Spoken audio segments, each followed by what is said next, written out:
talk today about something that kept me up for years, late at nights: curriculum.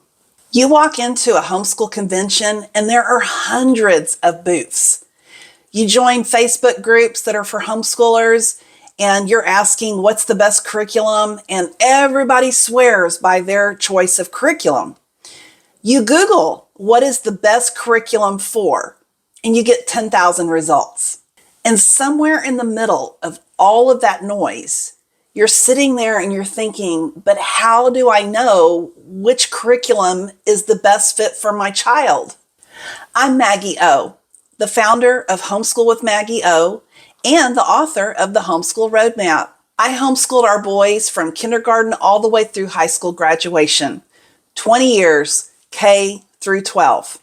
And I'm going to walk you through the 3-step filter that frankly I wish somebody had shared with me when I began homeschooling.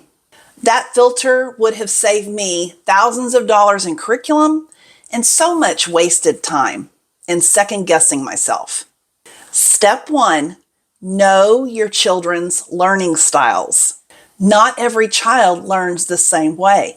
Some kids see to learn. They need charts, color, and visual structure.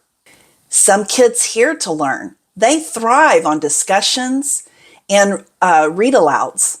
Some kids do to learn. They need their hands on manipulatives and real-world experiences and experiments.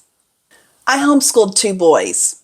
One absorbed information like a sponge, a natural visual and auditory learner, a math whiz. My other had a learning difference, and he needed and required frequent breaks.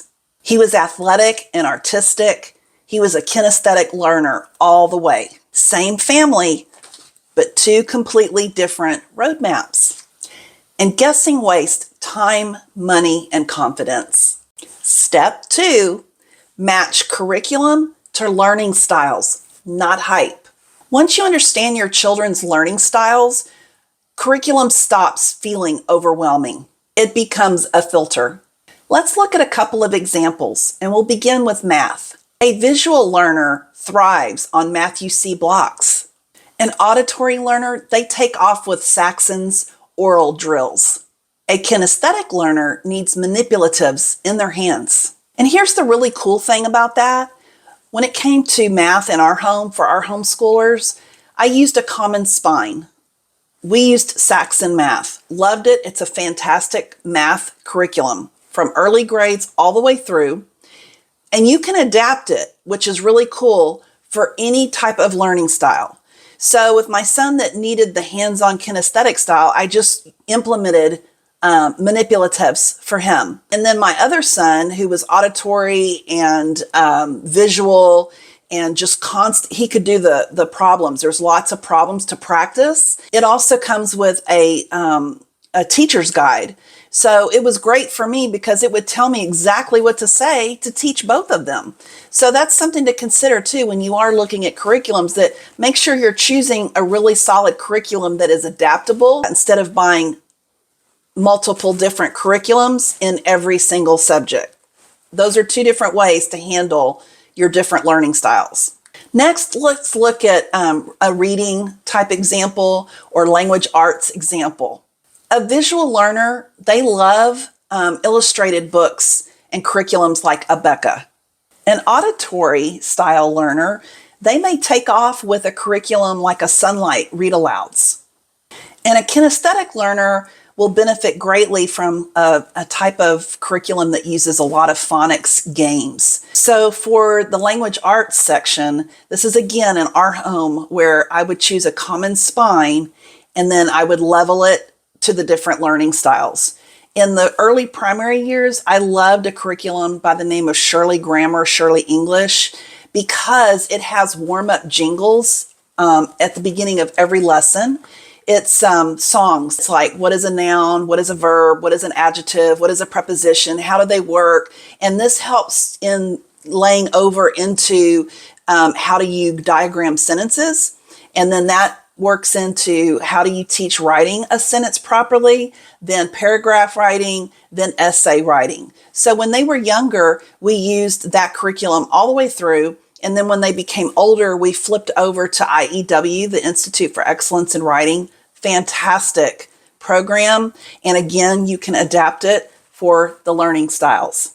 So when you get to this point and you're looking at curriculums, just keep in mind, and like our Facebook groups that we're all in as homeschool moms, I know, whatever somebody may tell you is fantastic for their own learner, it may not be the right fit for your guys. And this is why it's so important to really understand from your observations and assessment of how each one of your kiddos learns. It's so critical because that's how you're going to know when you read through different curriculums what's really going to work for your family and your family's rhythm.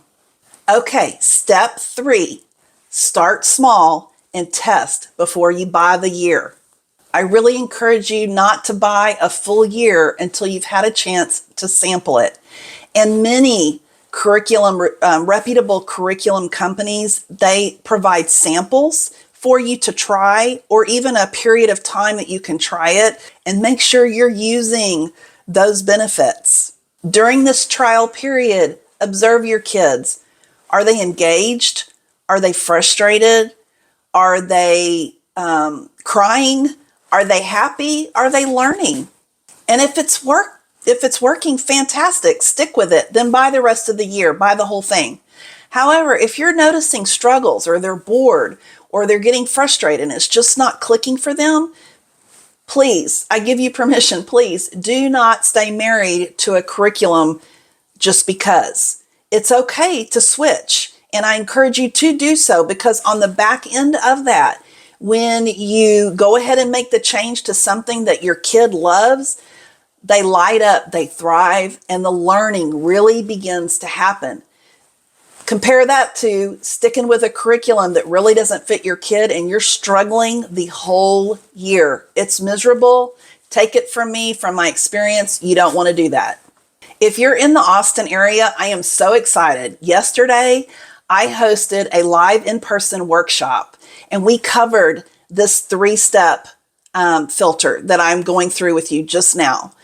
If you missed it and you weren't able to join, it's okay. Don't get upset about it, because stick with me, continue to follow. I'm going to plan on doing some more of these, and so just stay tuned. And I also filmed yesterday, so I intend on sharing that. So just stick with me and follow me, and you'll get to see the replay.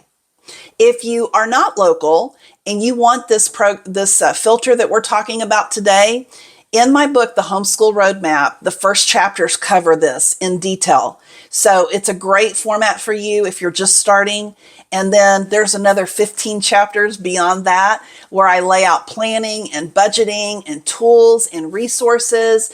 And there's free resources available to you. There's QR codes within my book. You can click on those or scan them with your phone, and it'll take you to my website where you can have instant access to some of these tools and resources that are great help when you're trying to organize your homeschool. Every decision I made over my 20 years of homeschooling, I laid out in my book that's available on Amazon, The Homeschool Roadmap. The real question is not, what is the best curriculum? The best question to be asking is, what is the best curriculum that fits my child? And now you have a filter to figure that out. Happy homeschooling.